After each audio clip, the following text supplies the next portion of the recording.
So my understanding, this last meeting we had was, didn't get recorded? Yeah, there's a visual but no sound.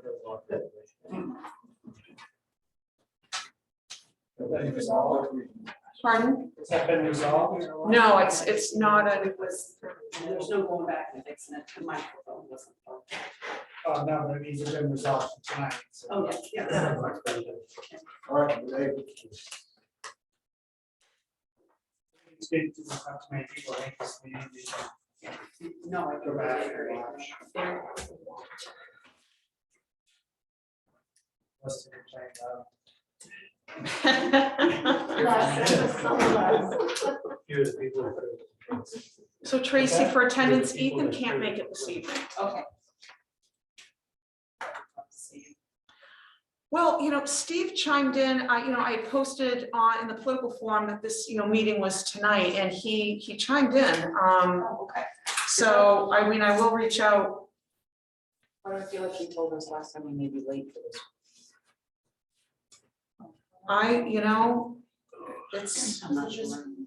it was the quarterly meeting. Okay.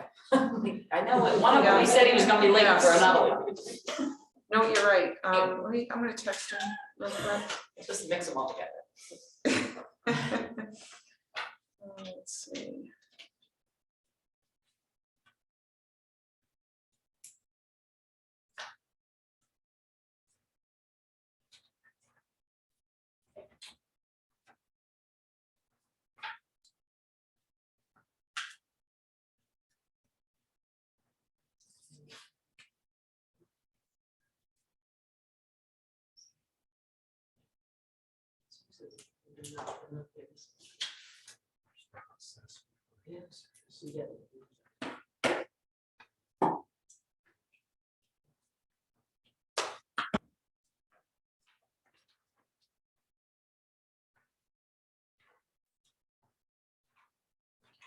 It sounded like we were gonna have a couple people perhaps zoom in, so I don't, we'll just see if that happens.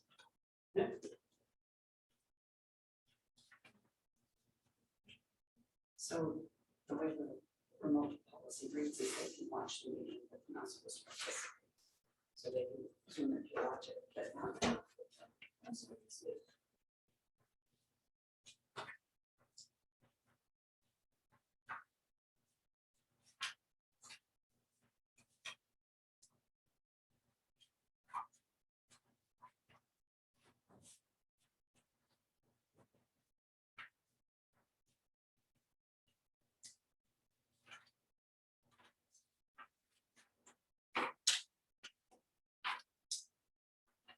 All right, no response from Steve, so it is 6 o'clock, so we are going to proceed. This is a workshop. It is not a hearing, it's, it's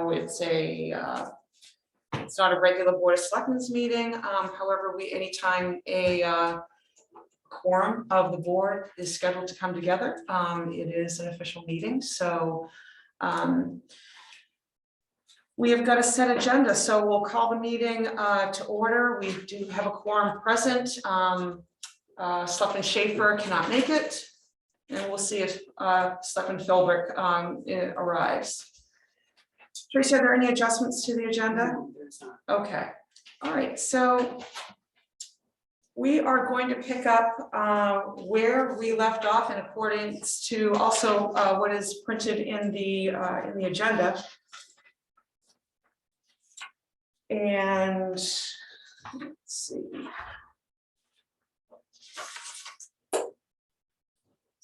Yes. I just want to make a couple follow-ups from our previous workshop. Yeah, please do. There was one note on page 3813 of the annotated copy about how you cannot make an appeal. There shall be no appeal from decisions made by the code enforcement officer in the administration or enforcement of this ordinance. We removed administration. That's corrected. The rest of the enforcement part is also repeated in an earlier section that enforcement cannot be appealed. So that's one thing. And then we had another comment. on page 3823. 3823.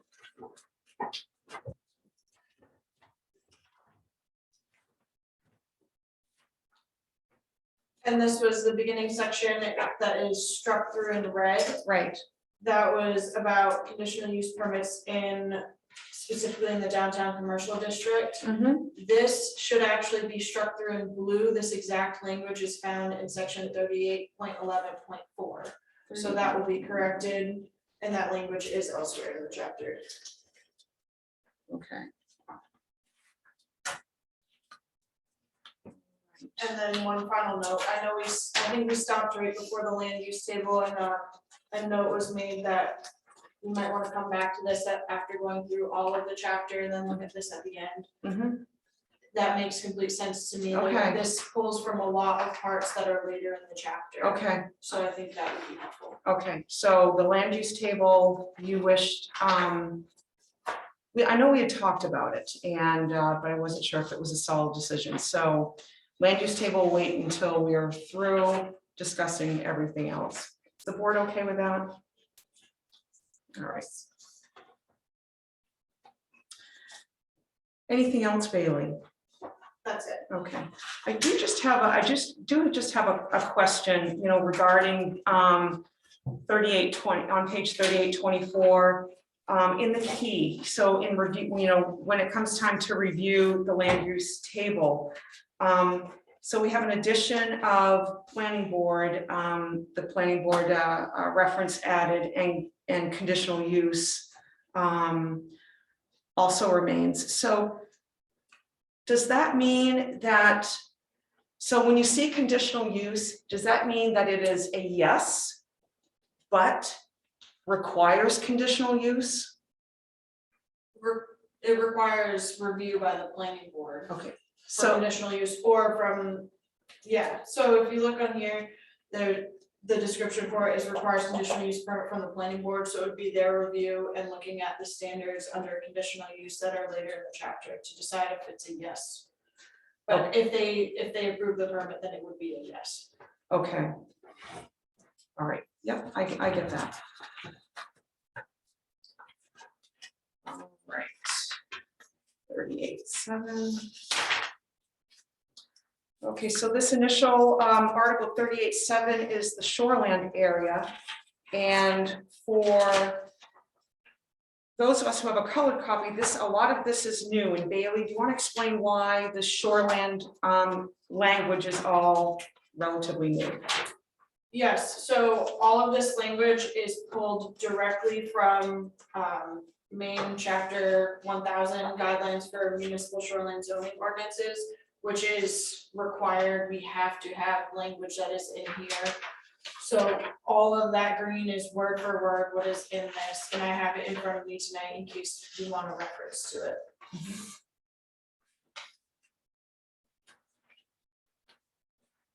Did the board have any questions or comments on the shoreland information on page 3831?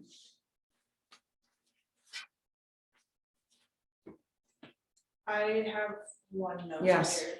So at the end, under applicability, Yeah. you'll see that horizontal distance and normal are both crossed out.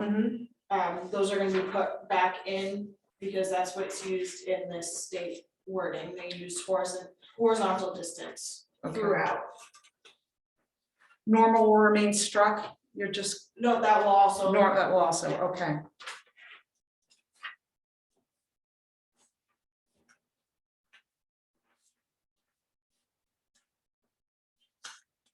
All right. Next, page 3832, where we've got the shoreland zoning map and non-conforming structures. All in green, indicating new, well, except for a little bit in number in point 1. But all of this new, which indicates it is word for word from the main revised statutes. Does the board have any questions? Does the public have any questions? What's this black section, and what's all look for? That's a dark green. Sorry, it's colorblind. It's quite all right. Let me find my key, Chris Farmer. Dark green is previously approved text. So we, Previously approved money. Okay, Yeah. thank you. Mhm.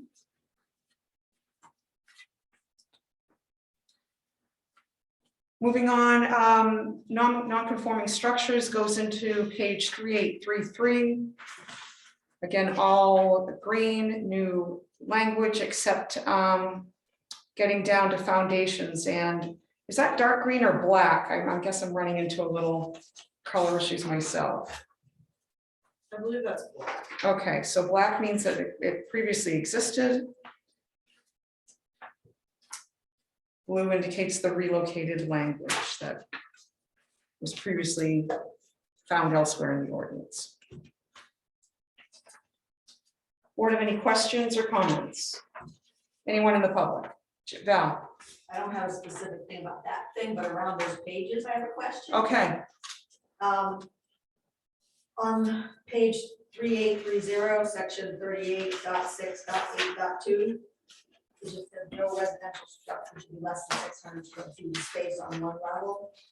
That's a comment later where it says something else similar, and the point is that at the current building rates of what it costs to build a house makes everything non-affordable for anybody to, not necessarily to rent, but to build or to buy. So if you really want, just the general comment, have places people can afford to buy and build in this place, we have to lower our square foot requirement. So, you know, down to 500 or 400, so that somebody can get a starter home going, and they can always make money and add on later and make it bigger, but to begin with, that's too, nobody can afford to do that, as it's not supposed to be more than 30% of what an average person makes, and that's too high on the average.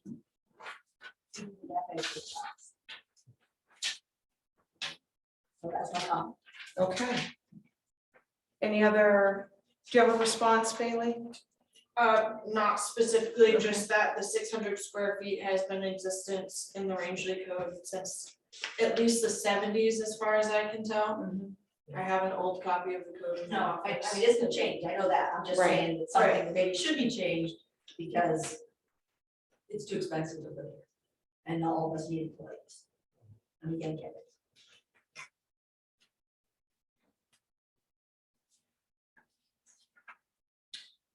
Thank you, Bill.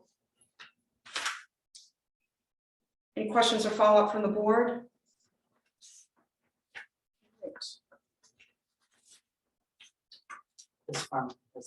Yes, Chris, sorry. Thank you. I just had a question, I apologize, I missed the memo that we're skipping ahead, so I was more prepared to talk about the new stuff.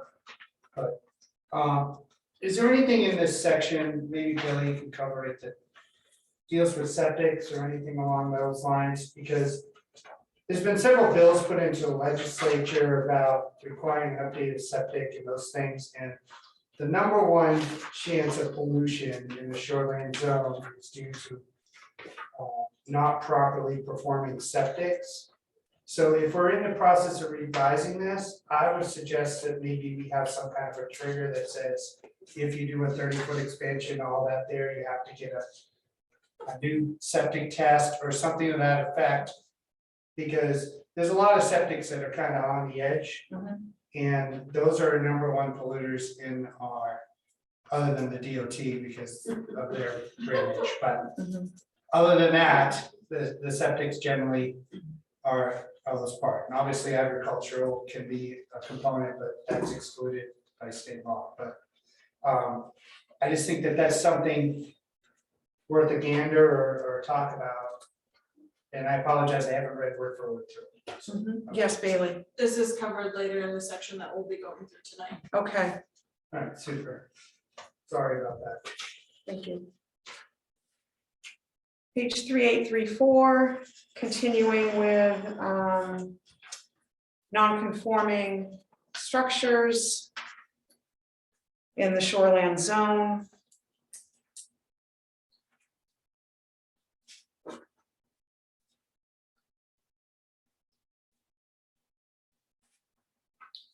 And it looks like there's an increase in the, down in number 4.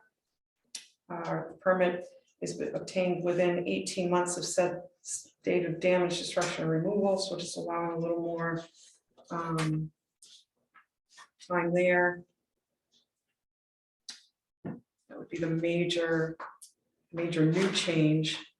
Everything else is either repositioned or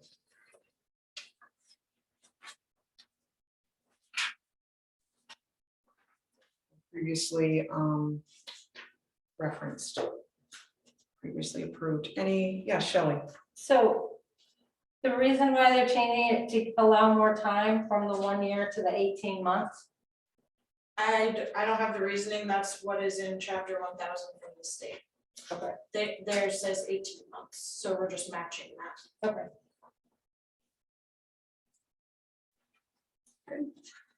Any other questions from the board? Anything from the public? Okay. Page 3835, continuing on with shoreland zone and non-conformance.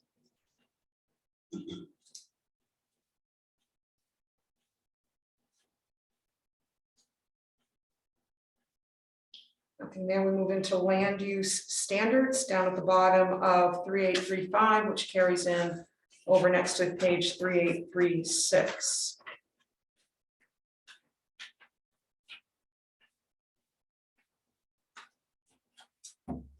So they've added new, is this like an updated or a newer reference to Great Ponds? I mean, Great Pond, that identification's been around for decades and decades. So they just have a new classification, or? It's the same classification, this is just a clarity that it is a classified great pond. Okay, Because people might say, oh, it's a great pond, but it might not actually meet the classifications. it's very true.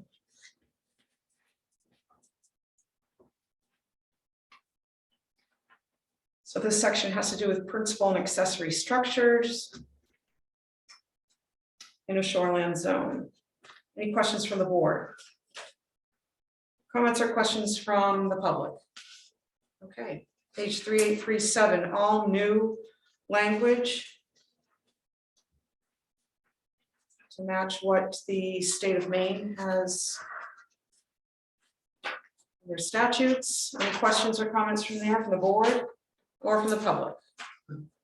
Yes, Shelley. I have one, if you want to indent the space in between, it looks like to flow that easier, where 7, 6 goes right behind 7. So just a formatting. Yep. Okay. Moving into 3838.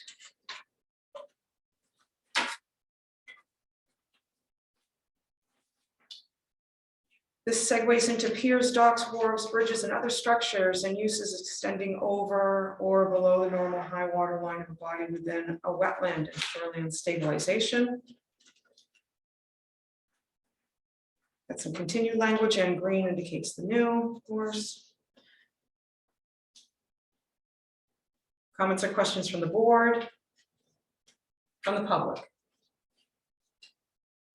Page 3839.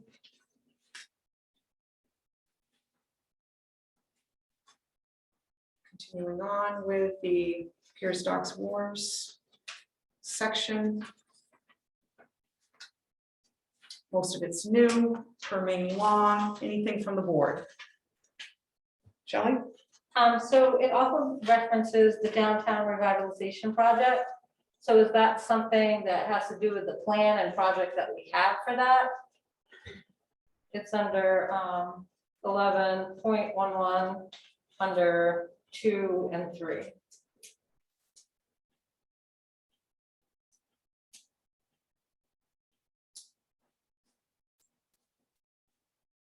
That's not necessarily direct reference to something that's already in place, the downtown revitalization plan I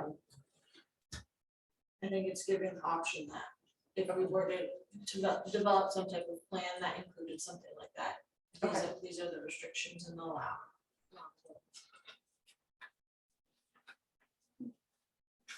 Questions from the public? Yeah, do we have a commercial maritime district? Let me see.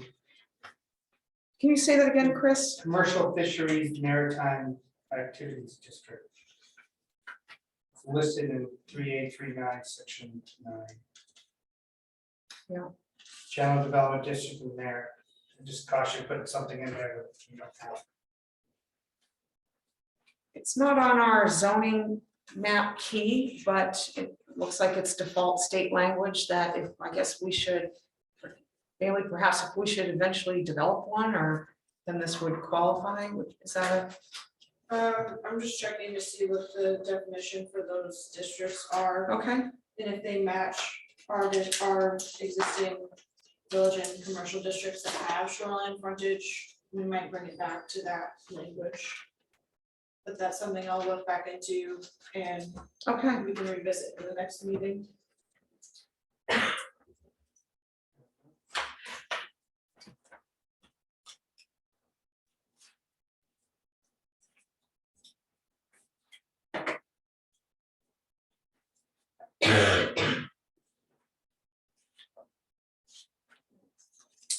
anything else on page 3839? Page 3840.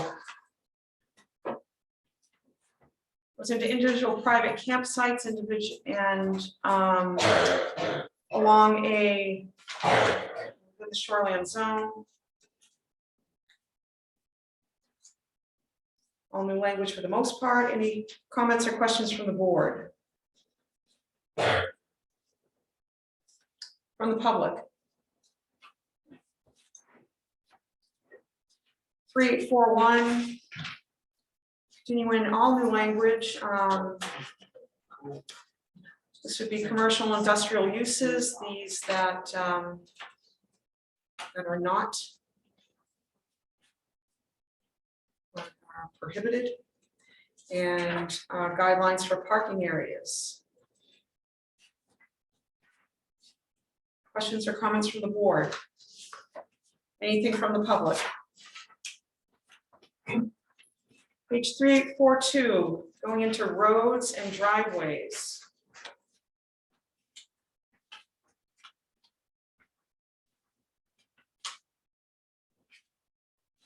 Mostly continued language.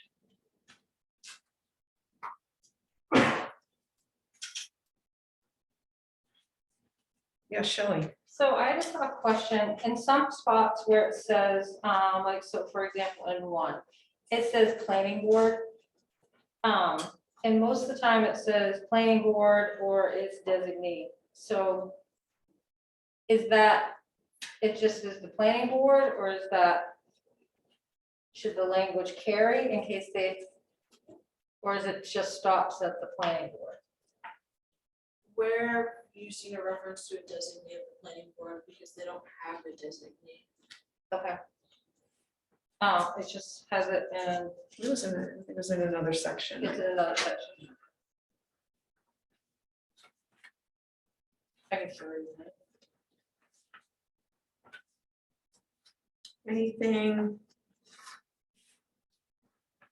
Anything else from the board? Anything from the public?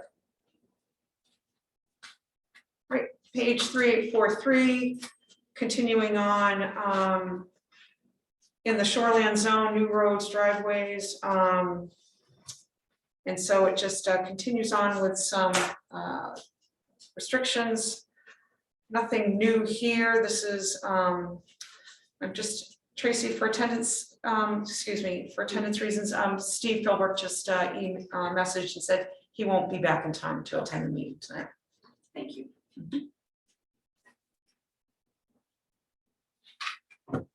And so this is, none of this is new language, just some renumbering.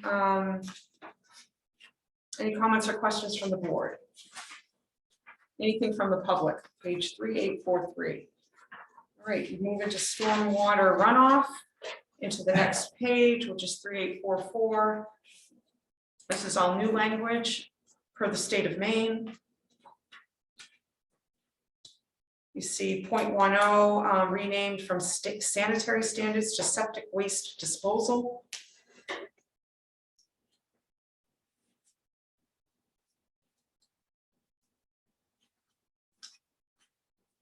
Then into essential services. Any comments or questions from the board on page 3844? From the public? Yes. I just want to point out that this is where, what Chris brought up earlier, this is specific to say conformance with the state of Maine subsurface wastewater disposal rules, which allows for any changes that they make within the state, this already, then we don't have to worry about the code for the town changing after they've made a change. It just references directly to that. Yeah, I see that, but does that cover the whole thing of checking systems? I haven't seen all the rules on that.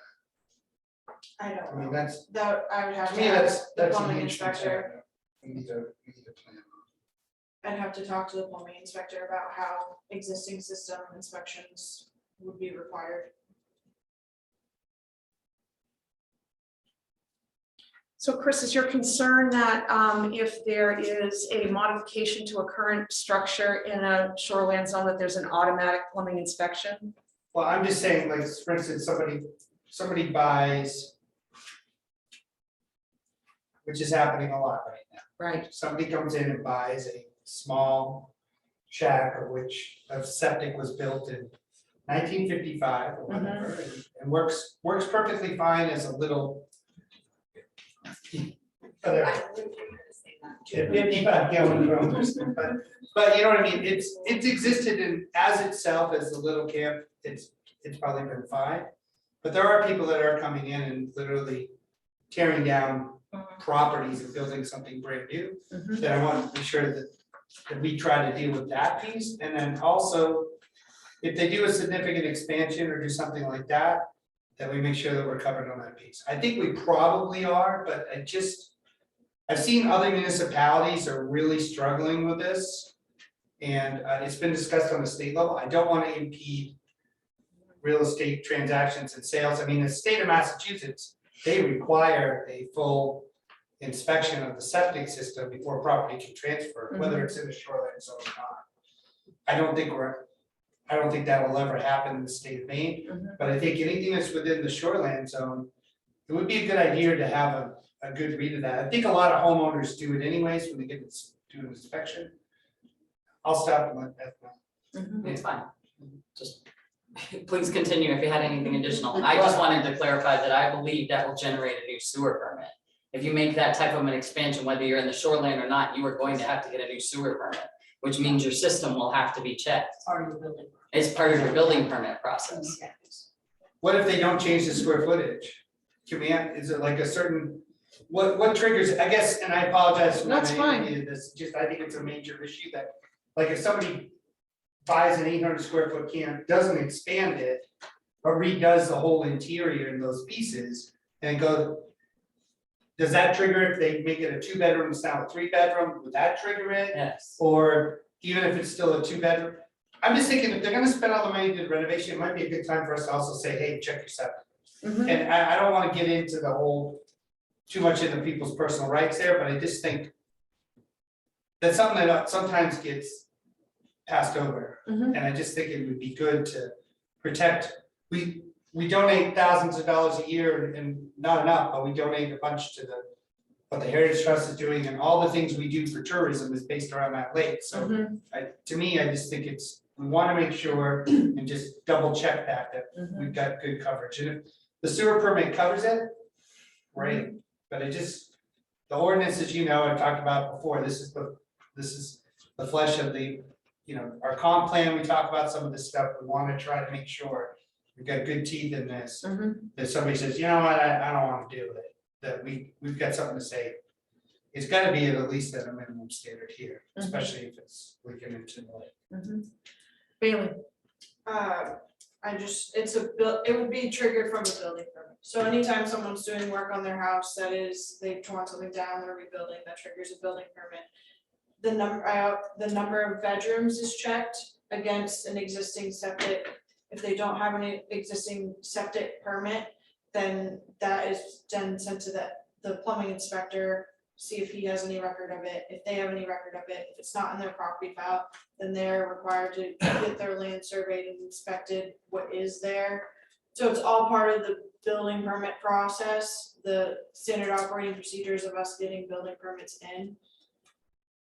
I trust your judgment, That's if you great. think it's covered, then great, to me, it's a big risk for the lake. I know some municipalities don't have those tools, so I just thought if we're essentially redoing this whole thing, this is the time to make sure we do it, so if you feel it's covered, then trust your judgment.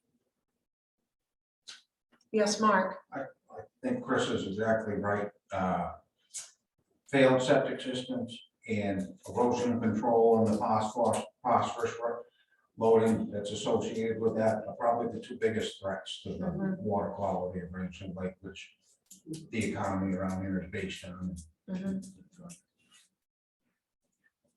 So, Chris, just trying to grasp, maybe where you're coming from. Are you saying that septics of a certain age should be an automatic inspection regardless of a transfer of ownership or within a shoreline zone, or? I think eventually the state's gonna probably try to go that route, especially in the shoreline zone. I see that's been tried a few times. Believe it or not, one of the organizations that's pushed back a little bit on has been a realtor association because of their concerns with that of sales, but the fact that we wrote this in with the subsurface wastewater disposal rules in there, that if there is a change on that, then that will become the case. I just think it's something to take a hard look at against our comp plan, that we want to try to protect those pieces. So I don't know. I think it's something. I don't think we're going to solve it here tonight. Right. I just think it's a threat to the ecology for sure. And I think a lot of them have been dealt with, but wouldn't be bad if there was some power in there that at least There was some. with a transfer of property that it gave the town at least the right to take a look if they wanted. Because town and townspeople do know if there's one that's probably a little dodgy, so I don't know if there's a way to encompass that or not, but maybe that's a little overreaching. I mean, I'm not a big fan of big government, but I also feel like if there was some flexibility there a little bit, that if they knew of one, that they could require at least an inspection of it. Something that I'm just thinking that the more things we have that kind of trigger it due to renovation or those type of things, I just think it's, and if you say the sewer permit covers it, which is what I'm hearing from what Edna and Bailey said, then maybe we're covered, but it's something to probably keep an eye on as things change over time. I see that becoming a bigger issue in the next 10, 20, 30 years. And we've seen a lot of property change hands in recent years, so hopefully there's a lot of new septic systems being updated and that, so we're in good protection. But there are some properties on this lake that are quite old. Yeah. That have stayed in families for generation that maybe aren't there, and it would be nice if there was something that if there is an issue that it could be enforced. And maybe there is something in the language that says it was a notified notice. Ethna? I was trying to pull up the sewer ordinance and I apologize that it's dead. Well, it's But certainly. within the sewer ordinance, there's language regarding, I don't remember which section, and I'm so sorry, I may be paraphrasing, but there's language stating two things will trigger an issue with the septic system. One, if there's any type of failure in it, they have to put in a new one. They have to install a new one, or they have to connect to town sewer, depending on where they're located. And two is the age of the system. Yeah, and I can't. Cool. She's on it. We were doing the same thing. I mean, does anyone disagree this is a big issue? No, I No, I don't disagree that it's a big issue. What I'm trying to tell you is I believe it is addressed. Okay, super. I believe it is addressed. Yeah, I wouldn't say you disagree, I just, we're on the same page, yeah. Yes, we are. Shelley, So perfect example is, I used to live in an old house, and it was my great grandmother's grandparents' house. It passed from generation to generation. There was never a wash machine at that time. Don't ask me where the washer pumped out of. But it wasn't the septic, so that's just some of the things for an example of those older houses. That there was stuff you didn't have before that now you have, so, yeah. go ahead, Bailey. Quick note to that, whenever you're installing a new plumbing appliance or adding a bathroom, that triggers a plumbing inspection, and I believe when Paul gets those plumbing permit. So I believe when Paul gets those, he also looks at their septic field to see if it can handle the capacity of any new appliance like that. Well, sorry to run down this rabbit hole. No, it's fine, this is I why. don't think a lot of people get parents for that stuff. Yeah. No, it's why it's a workshop, Chris. All right, anything else for page 3844? All right, moving on to page 3845. We've got mineral exploration and extraction, which is not new language. That stays mostly the same. Looks like there are some changes in the agriculture section, just some wording, Bailey, to comply with state law. Yes. Okay.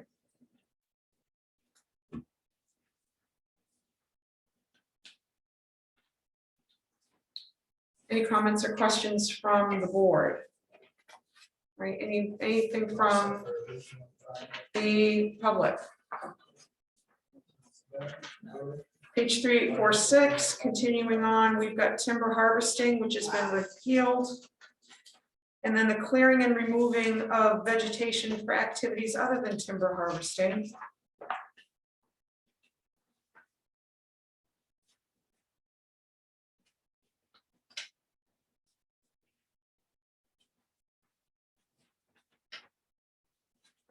Comments or questions from the board?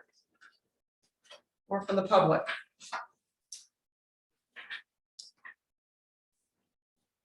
Okay, page 3847.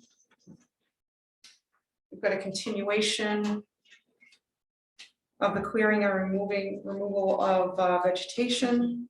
This is all, we've got some new language as identified in the note at the top of page 3847. The rest is a repeat of the code as it stood previously. I had a question on this. Yeah, It lists a lot of like the volume, the 10-year period, all of that. How's that tracked? Is there a permit or somebody files where they said, okay, I cut these amount of trees? A 10-year period. A permit, It's pretty this- wishy-washy. At this point, yes, I would like to create a permit for it to make it easier to track that. But at this point, it's kind of trust.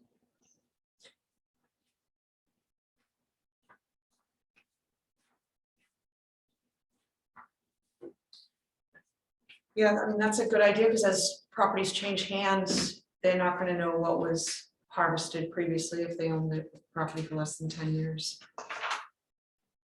I experienced that a little bit up in Sandy River. People took poetic license, and it's really hard to put a tree back. It really is, absolutely. And they're usually not a big fan of that. Mhm. It's actually kind of surprising who does it. Hmm. And I'm not looking to micromanage that on people's property, but if we could have some way at least of a notice, so that way, if a professional forester comes in, they can come to the town and chat so that they don't get themselves in a, I mean, correct me if I'm wrong, but I think professional foresters have a certain duty if there's something in the public to look at, is that correct? And I know that becomes, they're supposed to know who owns the land before they cut it, and they're supposed to know of the rules and criteria that apply, so Mhm. it might make sense. Well, I mean, Take a look at that, at we've, least to, even if it's, I don't think it has to be a fancy form or No. permit, but just notice, say, yeah, we're doing some cutting. I got a feeling people aren't gonna really wanna Mhm. do that. Go ahead, Bailey. Just what you're talking about sounds like it'd be something that would reach forestry operations, which goes to the state, and that's part of the timber harvesting, which has been repealed from our code. For projects as small as what most of these would be, the only way that I've seen people submit to this point that they're cutting trees was they got a harvester who created a plan. But requiring that, a lot of people are cutting down these trees themselves. And in a lot of cases, they're not even cutting down the trees just to cut down trees, they're cutting down the trees that are hazard trees, which is followed up in the next section. Yeah, I have no issues with that. Yeah. I just think you get a building permit, you get a building permit, you also get a burning permit. It might be worth at least getting maybe adding a line to the burning permit that says, yeah, are you cutting any of growth within the shoreline, just a question, yes or no. That would trigger it at least to kick off the 10-year thing. So, I don't know. Well, I mean, I know I sound like Mr. Regulator today, but just. well, no, But it just, a couple of these things get a little, Mhm. I'm not, maybe I'm a bit xenophobic here, but I'm just concerned. Well, I think, but you're just raising a point on a restriction that the town has, and so, we're saying, or the code is saying, this is what you're allowed to do within a 10-year period. I think it's a valid point. It's like, well, how do we track that? So. Well, I just think it's gonna be a point of contention for somebody down the road, Mhm. if, we have property that's changing hands all the time. Somebody comes in and cuts 40%, and the next person goes, well, I wanna cut 40% of the 40%, Right. and you don't know what you don't know. Mhm. Right. Any other follow-up comments from the board on page 3847? Yes, Sean? So how do they do when you put property in tree growth? Don't they have to submit something? to Well, that's the a state? formal plan, that's different. That's a formal plan, That so goes that's to the different than state. You have to do a this 10, completely, that's in the timber harvesting. yeah, 10 acres more, right? And you have to have a written 10-year plan that outlines there. I've dealt with those before, in order to get the tree growth, but that's more of a tax tool Yeah. versus what you're gonna have with a residential owner who decides they wanna open up their view shed. Which, in theory, I don't have a problem with that, but it's sometimes when you cut 35–40%, if you don't have a good erosion control plan, you're gonna have more problems, and that's again going to affect the ecology of the lake. Right. So part of what I'm saying is I don't think we need to have a formal permit other than a notice provision or something, so that way Bailey's aware of it, or whoever CEO is, and that if they wanna swing by and check out what's going on, we can also follow up, because as you said, a lot of people are gonna cut the trees themselves.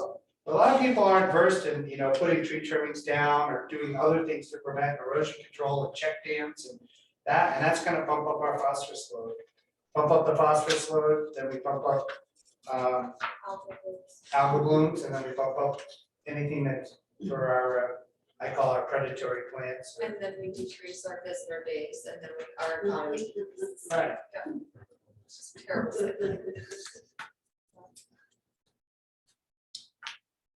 Yes, Mark. Yeah, if there was a simple way to, I think that keeping track of the 10 years is probably most important, because as Chris referenced, if the properties change hands in less than 10 years,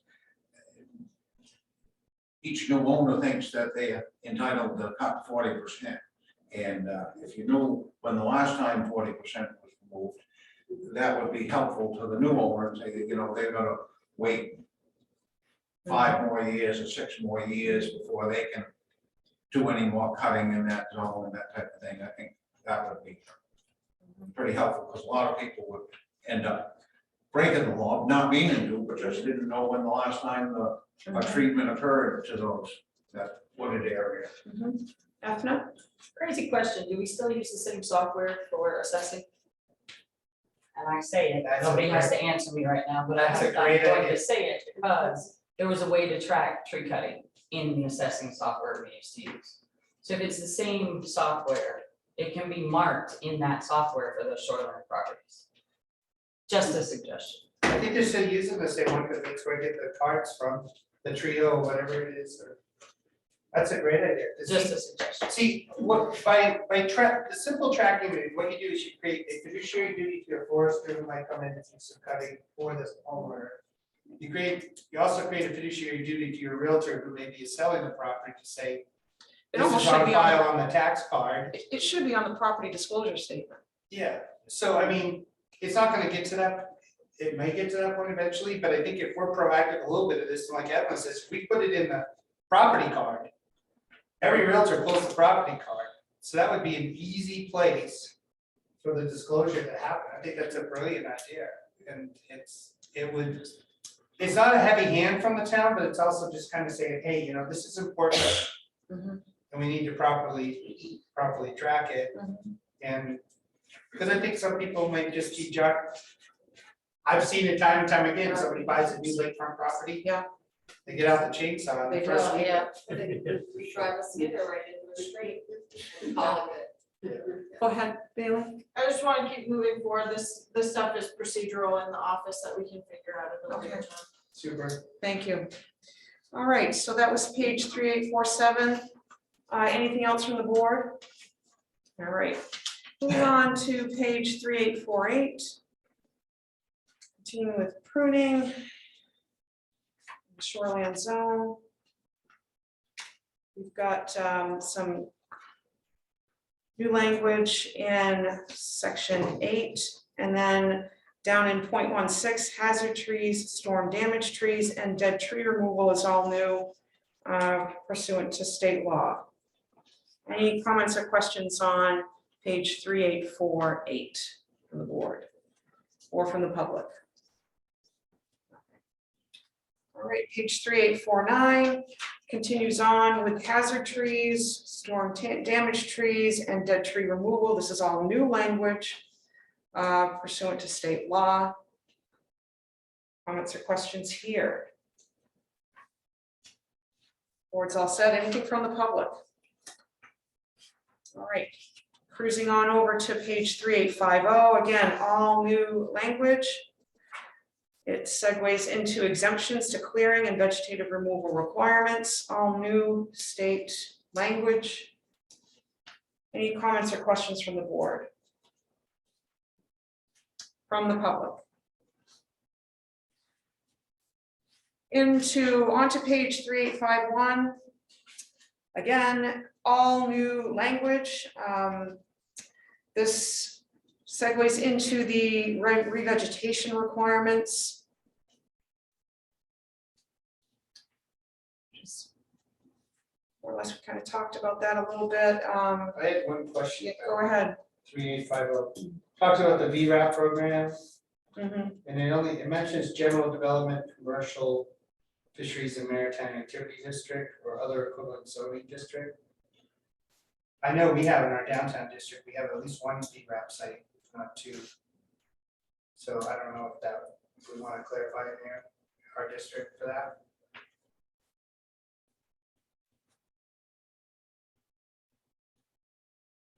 Because I believe Allied Realty built their new building, that's a VRAP site.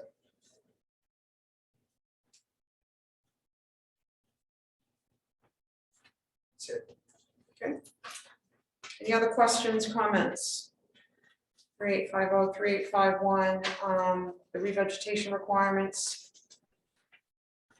Goes into the next page, and nothing on 3851, we go into page 3852.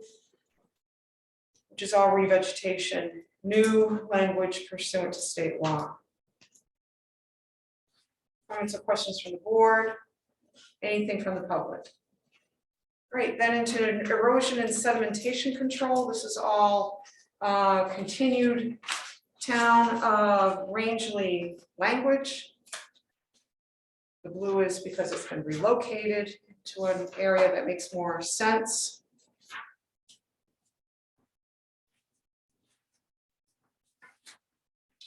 Comments or questions from the board? Anything from the public?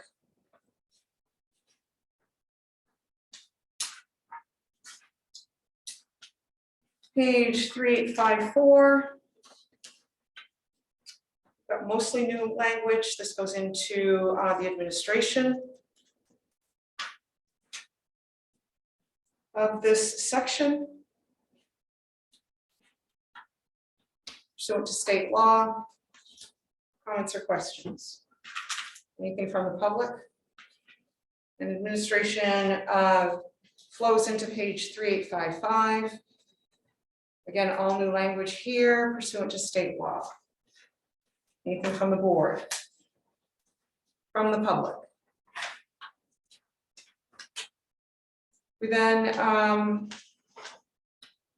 move into, we're finishing up with shoreland on the top of page 3856. All new language.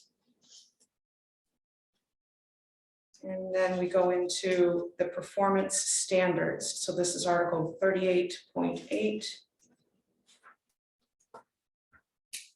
Some new, this initial part, as you can see, under the general performance standards, these apply to all districts. So new is added is buffer.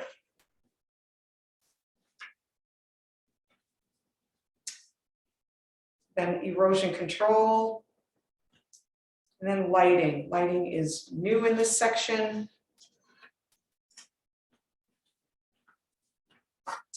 Pursuant to state, this is pursuant to state law? No, this is ours. All right, so this lighting section is new language.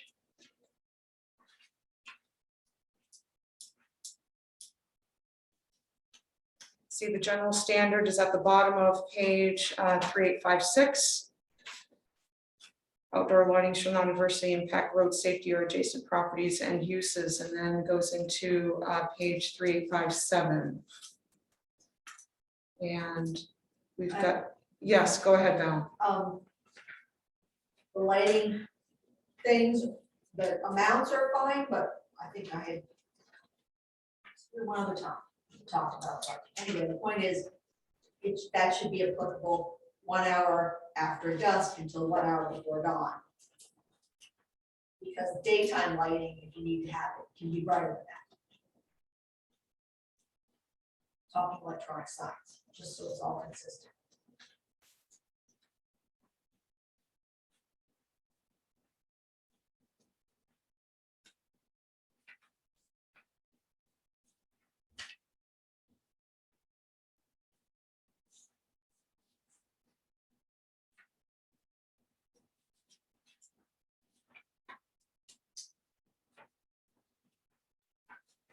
So at this point, Bailey, the specific standards, they don't delineate between daytime or nighttime lighting, correct? Correct.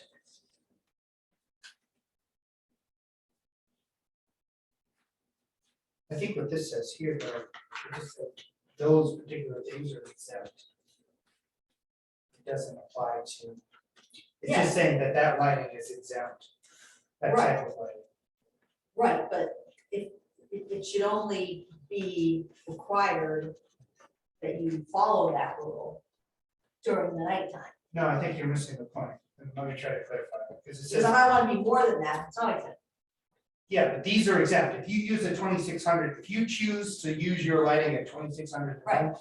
then you do not need to go through, you're Right. exempt. Just like if I throw a I bunch know. of Christmas lights out, I'm exempt. Right, But then that's gonna be covered in a different section, because this is the Yeah, exemption it section. doesn't really cover the other section. Okay, because I was gonna say, we're not in the lighting section now, this is just No, a but piece I of mean- lighting in this section. Right, Okay, that's, Yeah, we are in the lighting section, okay, yeah. there's a sign section later, but still. Yeah.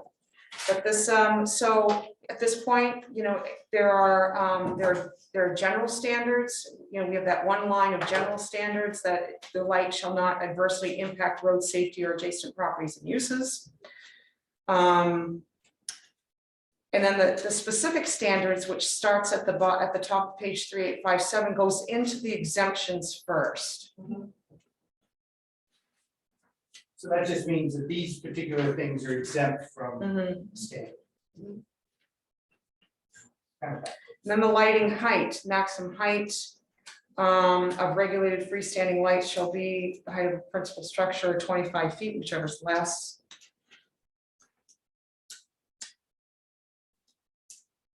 Cindy? Yes, yes, I'm sorry, go ahead. That's okay. I just had a comment back to the specific standards and the exemptions. Yes. So we really appreciate the planning board working with us. We were working with the folks at the International Dark Sky Association. Some of you are familiar with the fact that we're working on trying to get Rangeley and maybe the region designated as a dark sky, either community or reserve. And to do that, we need to have a lighting plan, and the lighting plan has to indicate that the ordinances are compliant or meet the standards, kind of best practices. So they helped us help you with crafting some of this language. But after it was crafted, there were a couple of additional edits, and I'm not sure where the transposition came here, but in 1.1, the emitting brightness of less than 2,600 lumens, I think the highest threshold they would be likely to accept is 1,800 lumens. They had come back at 500 at one point, but I think that referenced areas that are more in a reserve, more like a park, that kind of thing. So they have different zones. But the 1,800 is really a pretty, so all that says is that if it's under that number, then you don't have to have it shielded. If it's over that number, then the light has to be shielded. So What that is it doesn't. shielding? What's the well, definition of shielding? So that was the other point I wanted to make farther down. So these are the exemptions. Right. And so we would like to recommend that change to have it be 800 lumens, and I can talk more about that if you want. 800? 1800. 1800, Okay. sorry, 1800, right. And then the other thing you had in here, there were, so you have the lighting required and regulated by the FAA. I think there were also some things where it could be some higher jurisdiction. Okay, one voice at a time. A higher jurisdiction, maybe another body, a state regulation. So there could be some language in there as far as other exemptions, but that's the primary one for that section, Okay. is the lumens, the maximum number of lumens. This Which seems really you odd. don't get to unless you're into floodlights. Just seems odd to start with exemptions. I know. It's very counterintuitive. Like I always see exemptions toward the end of the process.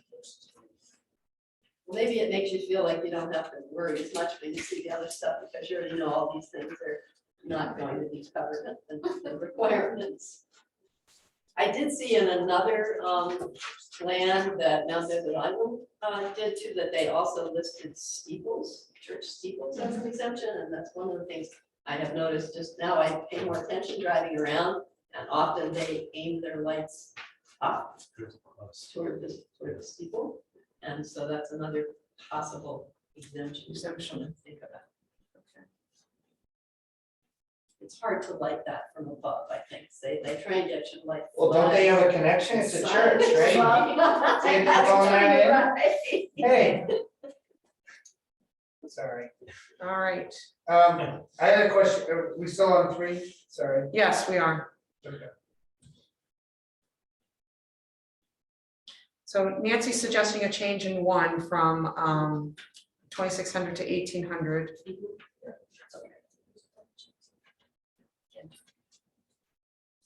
Any other follow-up questions in this exemption section?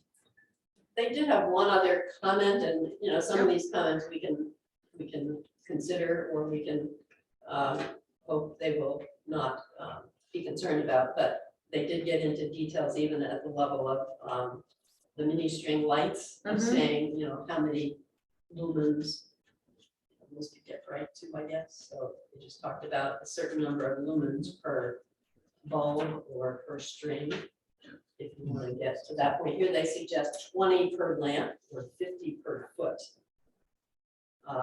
in those mini lights, because these are more the permanent ones, these aren't necessarily Christmas lights, these are Mm-hmm. more like decorative, landscaping lights, so they're not temporary. Yeah, because that's why we had the 4, which says, and stick my Christmas lights up at Halloween as long as I take them down. Yeah, you got 2 months.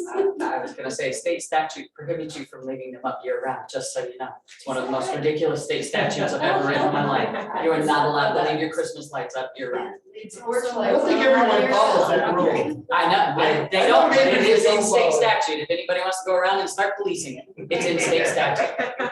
It seems, Well, our police crew needs something to do. that's most people's outdoor lighting plan. Yeah, all right. Anything else, Nancy? So So the, that's for section 3. yeah, 3-1. No. yeah, 3-1. All right, 3-2, we've got the maximum height of regulated freestanding lights. Any comments on that? So everything we got throughout, everything has like 35 feet. 35 feet is the maximum height, all of that there. Why is it principal structure or should be the height of the principal structure or 25 feet, which is less. So if you have a 35-foot building or a 2-story building, then you're telling me you can't have upper lights above that shine down? Yeah, whatever, G. You mean like freestanding out, you're outside your home, your front lamp post is, Oh, it's freestanding. yeah, This isn't on the freestanding building, this is like a pole. pole. Okay, sorry. All right, it's all good. Yes, Bailey. I just want to clarify about the string lights. Are you asking for an addition to be made to 3.1 II that makes that notation of whatever the numbers you said, or is that just something that we're not worried about? I guess maybe what would be helpful, and where this is a workshop, these changes aren't gonna be made tonight, we can make recommendations. What would be helpful for us is if we can go back then to this group and say, okay, here are the proposed ordinances. Are these gonna meet your, minimum standards? And I don't know, my thought would be that was, he suggested. So I don't know if that's in the form of a required or suggested, but it says suggested. So I guess The I lawyer would we suggest suggested is purely a comment. No, but if we had the 1,800 lumen limit, then one episode of Christmas lights or whatever you want to call them couldn't add up to more than that, so you'd still be limited. I don't think so, because I think the limit is on what they call a luminaire, which is a single fixture. That's the new terminology for the fixture and the lamp inside it. So That a was what this says. string, This says maybe a light. string of lights would be considered one. Well, I don't know. your section 1 says light illuminating brightness less than Right. 1800 lumens. That's anything. I guess- Collective. I guess it could be that, yeah, okay, maybe. So Oh, that's a good question. maybe that's Yeah. where the 1800 comes into Yeah. play. It could be. Could you Yeah. delineate a certain amount per fixture? I guess, but I guess I would think that you're getting into. Billy's got enough to do. I think That's he's starting to go it. around and I count know. lumens. Okay, one voice at a time. Bailey, go ahead, and then Mark. Can I make the suggestion that you take what we have currently back to them and come back to the next workshop with any information that they're going to require for us to meet their designation? And that's what this is. I gave you what you had and they came back with this. Okay. But what they came back with was cross this out, put this in, which is Okay. required, or parentheses, suggestion. So this is really a suggestion. this If is we a- want to say, let's not worry about that, I think we'd be okay.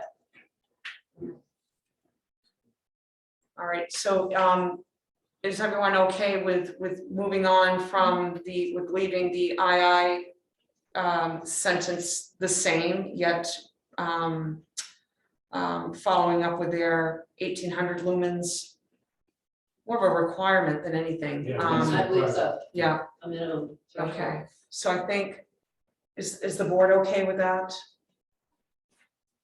Okay, all right, Mark.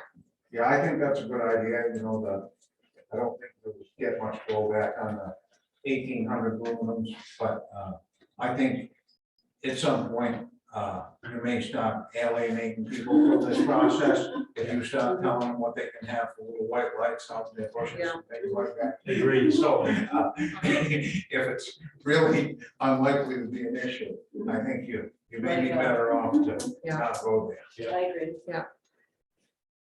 Thank you. All right, so we've had a brief discussion over the freestanding lighting height. Any other follow-up comments on that? Okay, the light shielding, all lighting not otherwise exempted above shall be shielded in the ways indicated down below.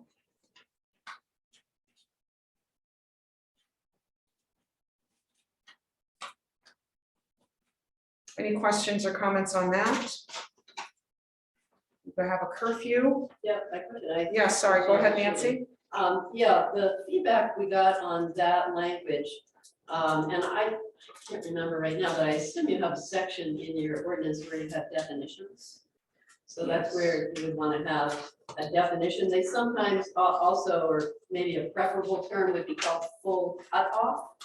Say that again. A full cutoff light or fully shielded is another way to describe it, but the way they describe it is that it does not emit any direct light above a horizontal plane through the lowest direct light emitting part of the luminaire. So it's basically like that, you know, the light all goes down, none of it goes up. And sometimes they have drawings, but at the very least, you could use fully shielded with the definition in your glossary, or full cutoff, which is a technical term. Okay, yeah, Bailey. So we didn't put this into definitions as we define it directly in this note, be fully shielded in order to not intentionally direct any light upward into the night sky. We kind of defined it within itself, and it would be redundant to then have that definition again. Okay. So I'm just not sure if there's some confusion about what that means. It's not to directly, it has to directly light them, not the opposite of not sending it. I mean, you're not aiming the light up, but you have to shield the light so that all the light is directed down. I don't know, it's kind of semantics, I guess, but there is a formal definition for fully shielded or full cutoff. It might be good to use that kind of universal definition. This is good language, what's in here. Yes, It's language that's also in their descriptions, but we might just want to add that. And so, I mean, we do have a, you know, a glossary of definitions. We can just add that definition to fully shielded or full cutoff, and that could be in the definition. Any comments from the board? Then you're creating redundant language within the ordinance. That's the comment.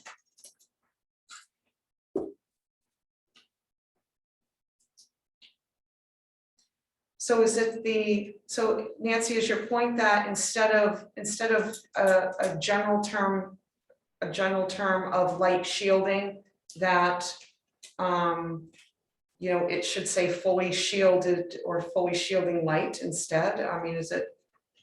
So you could maybe, instead of having the language that you have after fully shielded, say fully shielded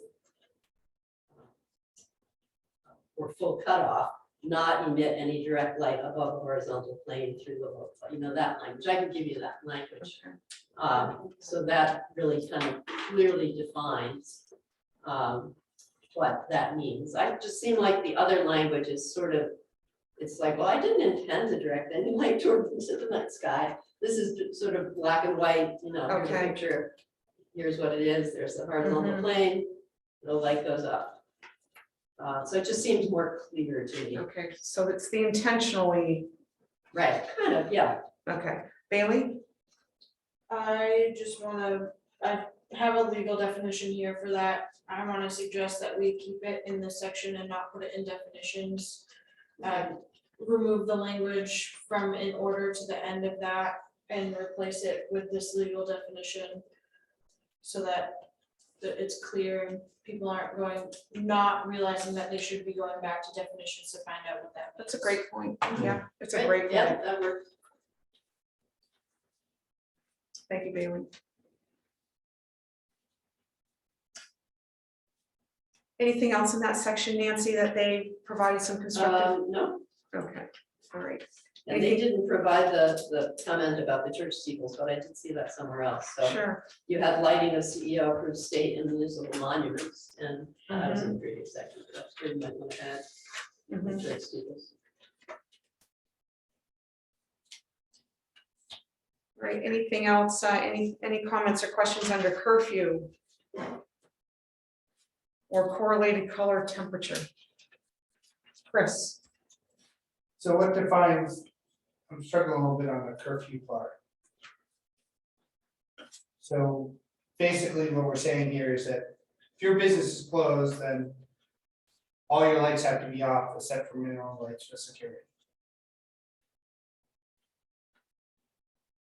If we do this curfew.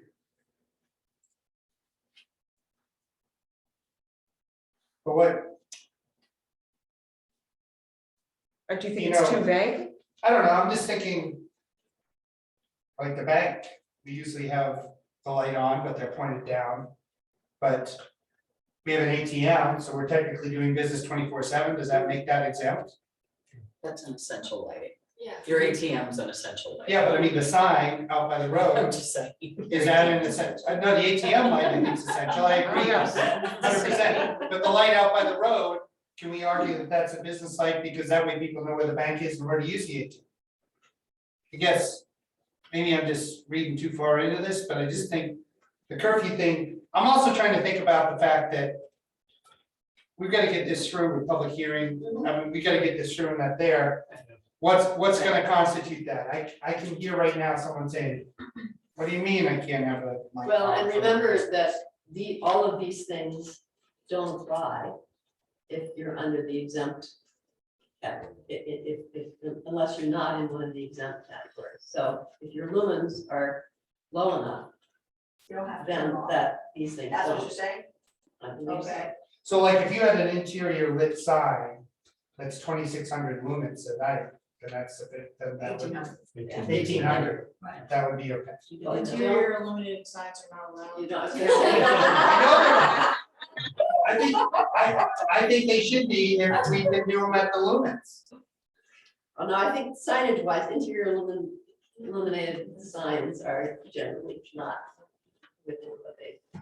No, they would need to be shielded. Yes,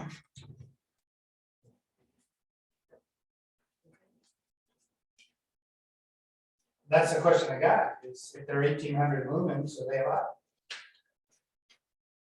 not the internally lit, but sign lighting in general could be allowed if it's fully shielded and or below a certain number of lumens. I think, this is what I'll have to clarify. Let's I don't know, see I where we're just- at here, but Well, part of what I'm just trying to say is, you know, I know everyone gets wound up on interior lit ones, but Mhm. part of the thing is, we live in a pretty much an Arctic atmosphere, we've been pretty lucky the past 2 years, but stuff breaks and rots and craps out. And inside on the interior part, is the interior lit that allows it a little bit there, and I just thought, is there a way to do that under dark skies to comply? I don't know. I do not know if you can shield an internally lit sign because if by virtue of the way they're set up, Yeah, the light it's goes got It's a out. horizontal, but everything else is horizontal here, so as long as you don't have it, a light go up, if you got a shield. there, Yeah, it it's is. allowed. It is, I mean, interior, yeah, until interior lit signs is allowed, you know, there's no sense in having this discussion. Okay, Mark? Under that curfew thing, the parking lighting. I don't really know how many. I don't have a visual connection to the lumens part, but like, but lights up at the IGA, does anyone know how many lumens those lights are? I don't know. No, but this is saying that when the place is closed, the parking lot shouldn't be lit up, right? None of the banks or the grocery store, And see, or that's gas the- stations or any of that. There should be a time frame for that, because it's like, if you look at what's been done, like what Craig did, he has employees that park in that outside lighting. He did that because he wanted it safe, so when a waitress walks out or a bar staff member walks out at nighttime, after the whole place is closed, that they have a lit thing. I mean, it shuts off, I think, 1 hour They give after. you an exemption for, site security. Right, In that- yes, they in do. that field. Right. You know, and gas stations are open 24/7 Exactly. now with pumps. Right, So so those they can lights be, are going those on. lights are gonna be. Yeah, no, I think when it says leaving minimal lighting necessary for site security, so if you need security for your employees who are leaving technically after the business is closed, or if there's a parking area where there's some other reason why you needed some lighting for site security, then the curfew would apply. So there's a little bit of interpretation Mhm. there, I guess. but- How are we enforcing all this? You're gonna, you're gonna give overtime to the CEO to go out at 9 o'clock. She has an assistant now. Send Carl around on his bike. At 9 o'clock at night to check on lights. Leave a card in the business door, you know, light violation. Please come to the next planning board meeting. Yes, Val. Just the same, about the security lights, like you talking about light at the top of your house or whatever. Those are standard, like these little flood things that don't have any shielding. I mean, I've never seen a security light. I've seen house lights, the one by your door that come shielded. You can This get- is non-residential. Oh, this is only non-residential? Yeah, commercial, industrial, non-residential. Okay. No, but I mean Pretty about the curfew. shielding and the lumen, you know, Yep. all light. They fully shielded, so that's anything, is that only Yes. commercial? Yes. That's The anything. curfew is only commercial. Only The commercial. Shielding is Shielding. anything. I'm talking about the shielding on top of your house, Mhm. do they exist? Oh, yeah, absolutely, yeah. There's drawings, I mean, that's the other thing, there could be a chart or a exhibit that could go in there too, that would show you all the pictures of all the, Mhm. what. That might be the shielding helpful. Looks like, I think it could be, there's a lot of those. I think that would be helpful. Yeah. 'Cause- I've never seen security lights, you know, that have that. I've Well, I seen mean- fancy by your front door lights, Mm, yeah, it's a different thing. Yeah. I mean, well, I think a lot of people have their, you know, security lighting like under, you know, Don't under forget the roof it's in- overhang. So it's in there is the some center. natural shielding. No, Well, down for- here it isn't. Yeah, up here it is, if it's motion activated, you know. it goes for 5 Yeah, minutes. but I Bailey? have motion activated. What's that? It comes on down here while it's on. All right, so anything else under curfew, correlated color temperature, anything? All right, next page. So I just have one reason. Yes, It says CEO and everywhere else is spelled out. That's my change. Laying Code CEO enforcement. approved state and municipal monuments under 7. Under one exception, number 7. all right, it's 7:15, we've got 45 more minutes. Be mindful of that. Okay, moving on to 3858, we've got a continuation of the correlated color temperature paragraph. And then public lighting. Any other final comments on lighting before we, yes, I Shelley? just want to make sure that that's the town manager. That's correct, right? Under 6, public lighting. Determined by the town manager that a public safety hazard exists. Okay, thank you.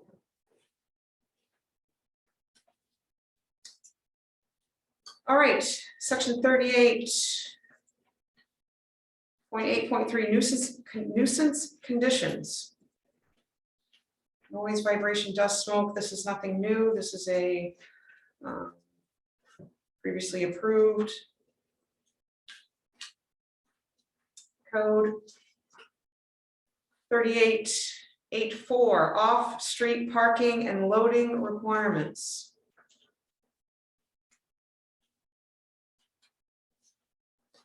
Comments or questions from the board? All right, anything from the public off-street parking, loading requirements.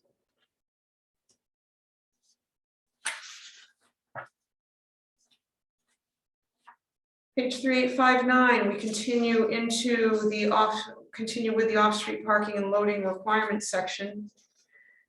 This is, we've got a new section at point 4. And Bailey, is this something that is not within state statute, that is town of Rangeley specifically relevant? Yes. Okay.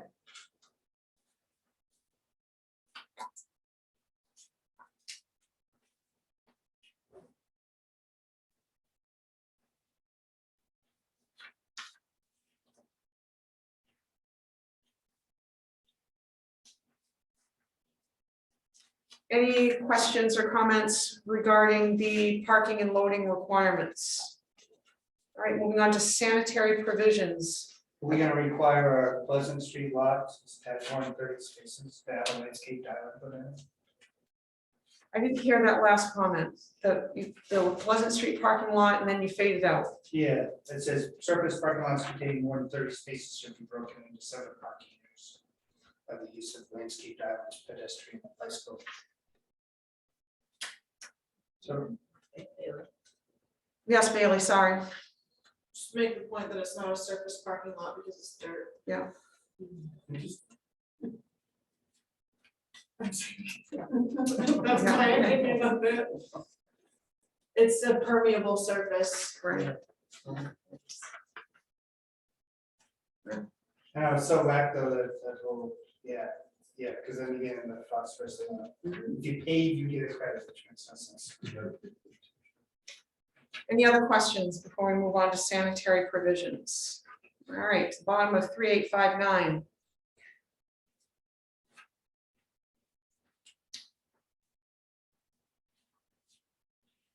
Moves into page 3860, which has all been moved to section 3812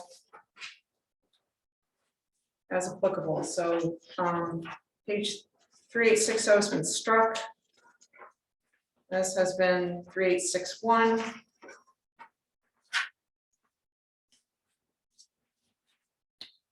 Three, 862.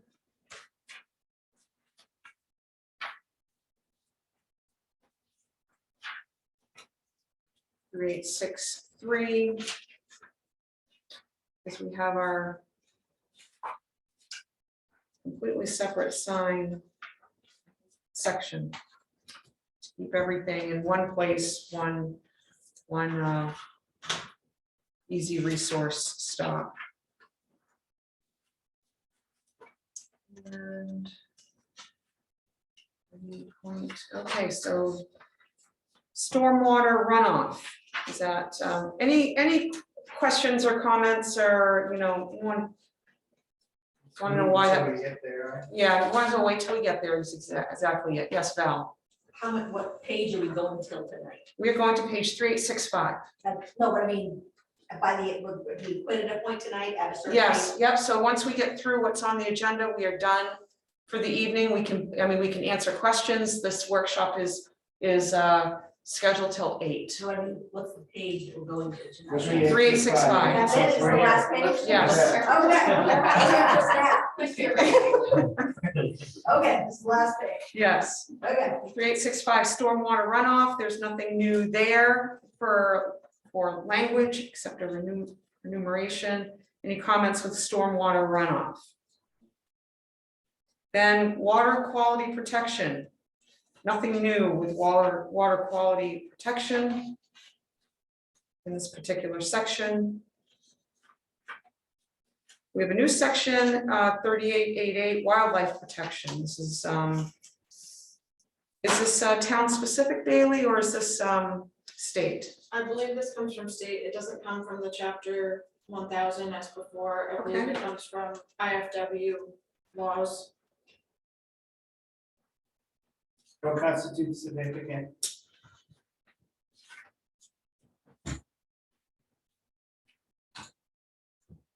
Seems vague. Why don't you tell us, Mr. Attorney, what constitutes significant to you? because that's who would be fighting.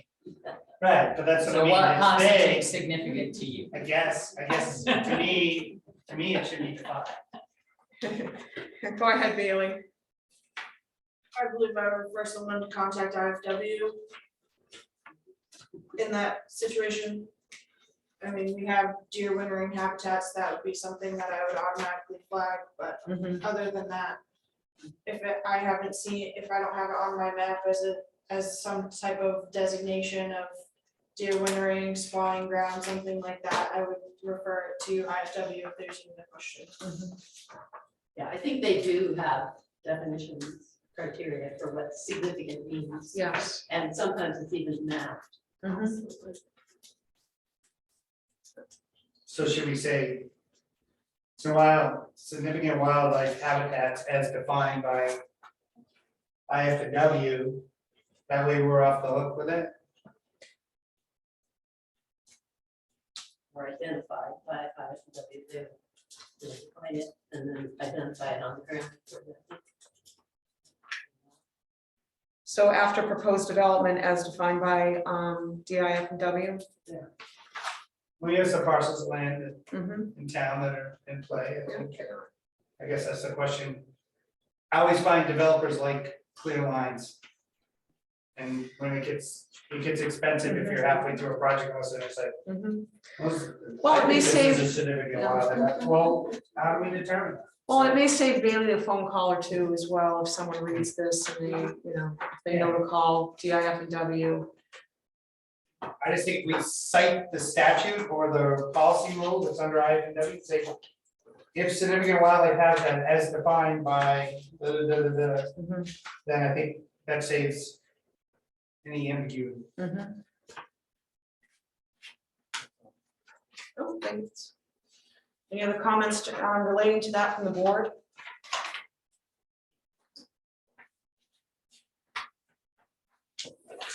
We are going to stop at standards related to particular uses, 38.9, that will be covered in our next workshop on December 20, what is it?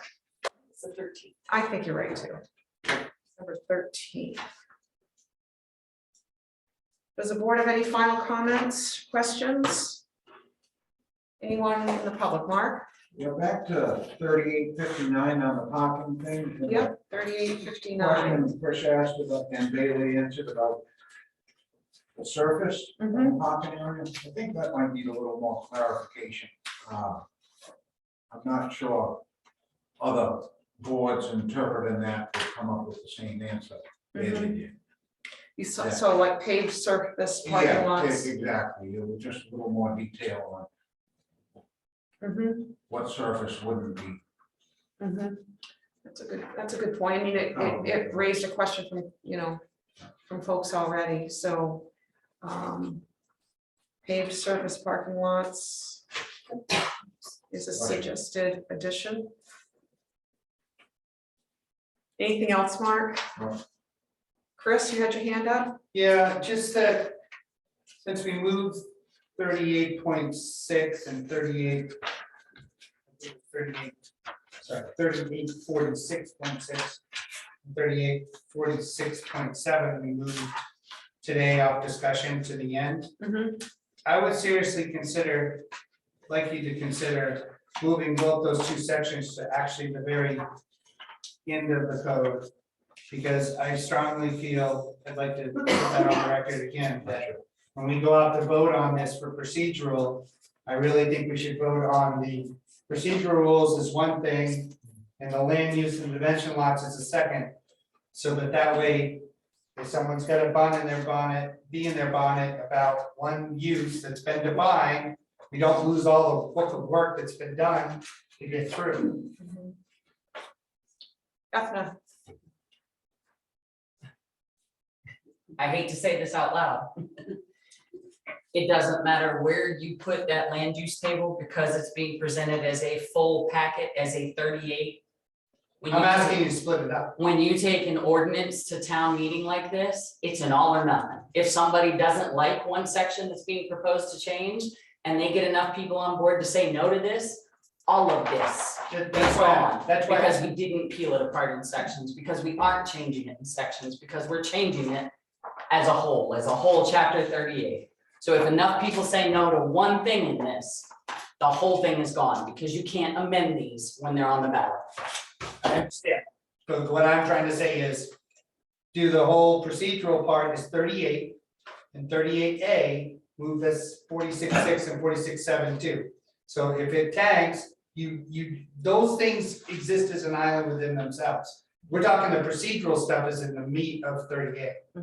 But So- the table won't exist properly by itself. The old majority of table- the changes to the table are based on changes within the whole chapter. The table can't exist by itself, because there are different changes in definitions and uses, and if the meat doesn't get adopted, that table is moot. Because there isn't something that ties out to. Hold on, I'll give you an example. No, it's fine, because I'm just thinking from a logical standpoint that we're screwed. Like, Right. I feel like I spent this whole time doing this whole thing, and it's gonna get tanked because we don't have live public meeting anymore where we could push it through. So give me, I'm open for an example, because I really think that it would be good if we could bifurcate it. So you're saying that if there's too much inconsistency, if the old use plan got used with the new definition The new there, table. there would be a problem. You're asking to separate the table with all of the changes in the table. You've looked through that table, right? It's crazy. Yeah. Those changes were implemented to match all of the changed language. All of the changed language throughout the entire chapter. Yeah, but- I do not see how you can separate the two. well, if I can Mhm. expand on this a little bit more, we still have Yeah. 30 minutes. Are you thirsty? But my point Should I is, especially in 38.6, what we're doing is we're changing things from yes to no, CEO, CU, we're changing objects in there. There's no procedural piece mapped out in the land. All there is changes of different uses. So my point is that section, if it didn't pass, then what currently sticks there would stick there. It would be like graveyards. That would stay under conditional use. It wouldn't go to no. That's what I'm saying. So I'm just saying, the bulk of what I think you're gonna have for challenges with the public are gonna be is moving one thing. Yeah, out of saying, well, wait a second, I don't want the planning board handling that. I think that should be handled by the code enforcement. It's all gonna be people who aren't gonna show up here, and then we're gonna, all these bubbles are gonna come up 30 days or 2 weeks before, or 2 minutes before the thing. So my point is that there's a huge amount of work that's been done on 38, that if you move those two sections and made it a 38A, and we numerated it there and said, boom, the whole thing gets passed. If they don't get passed, and we have a way to define that those rules stay the same under the chart, then you still got the procedural part done. And everything that works within these rules here, it's just changing which authority has the piece of that. Do you see my logic there? Does that make, I disagree with that, everyone? I absolutely do. Yeah, because the lot, who's I absolutely this do. applies to is defined there, it just makes it easy. Yeah. It already says it. Yeah, Mark? Maybe that can get resolved when we deal with those two pages, Chris has a point, Edna has a point, but, some people, may just take daycare center in the woodland zone, it's not allowed. Somebody may think that it should be, and maybe, this is just an example, and they get a big bunch of people saying, we need to vote this down because I can't have a daycare center other than woodland zone, I want. And, it This is how it's gonna go. would to take all that work for that, so, but maybe that'll get resolved in the discussion, and I think the same thing would apply, if somebody thought it doesn't need to go to the planning board, it should stay with the code enforcement officer, I think it's, I believe it's the more controversial part, at least the people that I've spoken with that have put any effort into reading this thing, the use tables and how they match up with the description of the zones and who has enforcement jurisdiction over it. That seems to be the more contentious part. I'd have to admit, most of them probably haven't read the text. Right. So you're saying there's an inconsistency that if the old rules all stayed, that the rest of 38 can't stand on itself because it's an inconsistent, you're telling me that there's some directive in there that applies in this chart that's going to do that, Paul. So we're screwed, so we're really wasting our time. Because I don't see this getting through. There's so many changes here, there's too many chances that someone's just gonna get a beat in. So it's gonna require getting out and doing, we've got 10 people here. It's not good, this is gonna require, I don't know, passing out stuff at the basketball game or something, or at the local bars, I have no idea, but we're not gonna get people educated enough to get behind this. And that's my concern. Bethany? My concern when I saw, and this is just my opinion, and having been in municipal government and watched what can happen when you sit and work on ordinance after ordinance as a member of the ordinance committee. My concern when this was handed to us in full as a chapter was exactly what I said. There are going to be people who aren't going to like the signs. There are going to be people who don't like the lighting. There are going to be people who don't like that they can't have a child care center in a woodland zone. Those people are going to call up their people, and this thing is going to get thrown out like a baby with the bathwater, because we did it as a whole. We should have done it in sections like we have always done it in sections so that we could get it approved by section. It's not too late, is it? Am I missing a point? Is it too late? Bailey, go ahead. How many hours do you want me to spend separating this as a taxpayer? How many hours do you want to pay me to separate this? I have no problem with it. Enough to get the Whatever. sections we need changed approved. Yeah. Or, Because there are sections of this that need to be changed, but because we did it like this, I am seriously concerned I tell you, that this, we're wasting all of our time. I've lived here long enough to know, and you can tell me if I'm full of it, but there is no way in hell this whole thing's gonna get through if one person gets a bee in their bonnet Right. about one thing. It's gonna tank. And then how are you gonna feel for all the hundreds of hours you put in?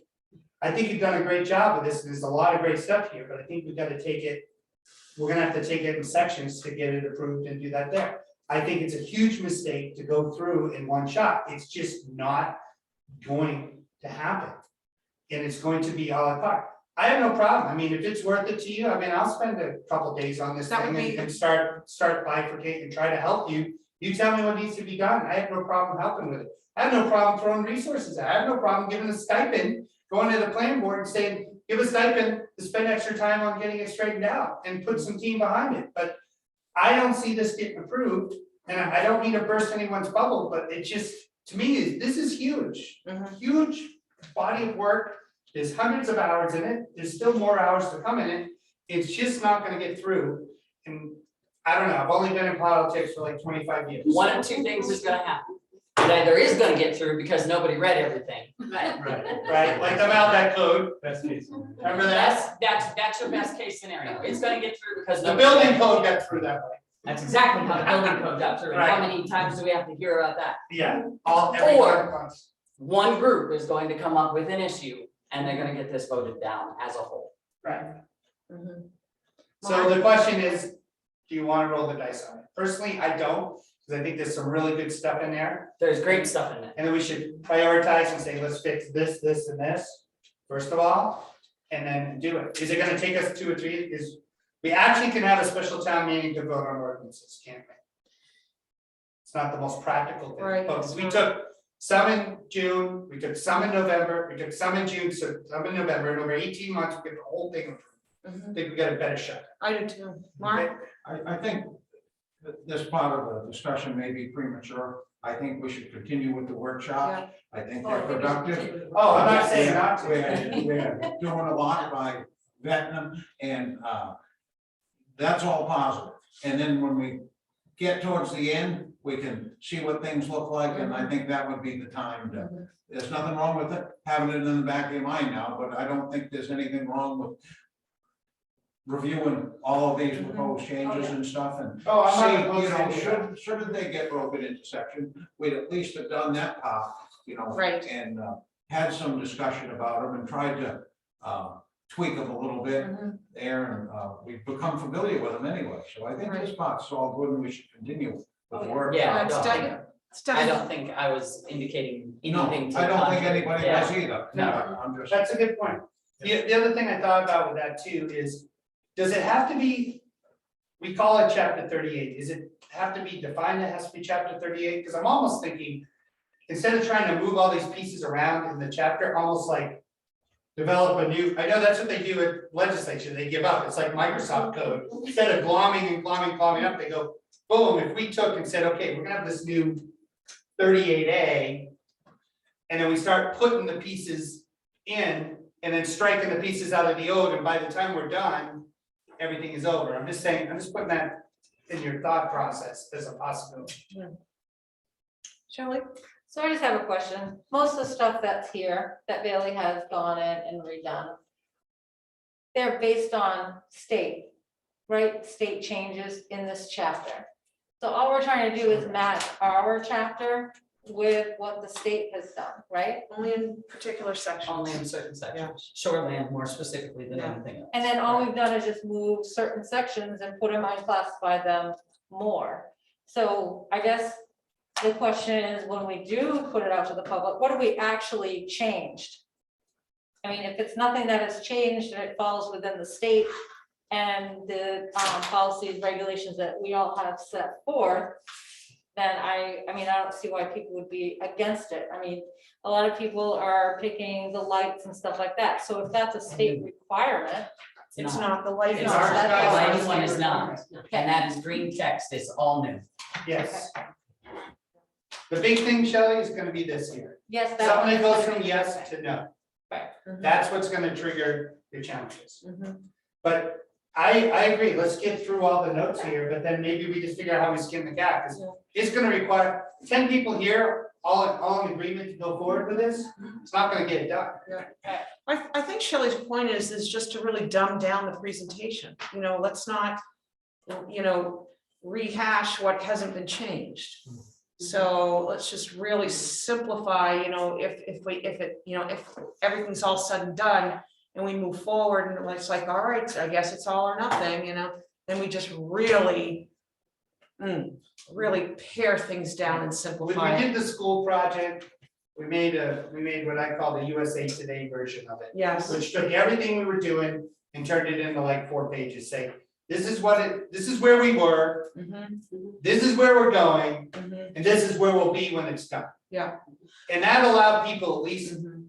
But, it gave them a clearer thing, because to be frank, yeah, there's no. about 20 people in this town that are actually Yeah. reading this. But I think Chris's point is right, you know, so Shelley, you know, her point to really simplify, let's just, okay, here are the changes. Everything else, you know, has stayed the same, but I think your point with the land use table could kill this, doesn't matter how we present it. If folks don't. And I'm thrilled with the work that's been done, there's a Yeah. lot of good stuff here. Yeah, there really is. Really is. All right, and we did, I mean, when this was initially, you know, discussed at a board meeting, that was our first response, is like, oh my gosh, we have got to break this down, but Joe, our town manager, said, I would really like you just to go through the whole thing first, and then let's have that discussion. So it has been brought up, but, you know, and Bailey's made it clear, there are some parts that are so intertwined, there is no separating it.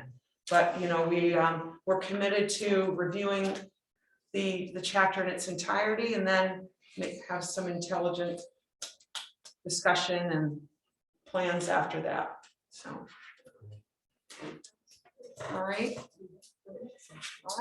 So thank you all. She's on vacation. Ah, you guys tag team up? Yes. We got somebody with that. All right, so Ethan and Steve should get these. We don't have a meeting for Christmas. December 6th. Yeah, you know what? I'll just take these.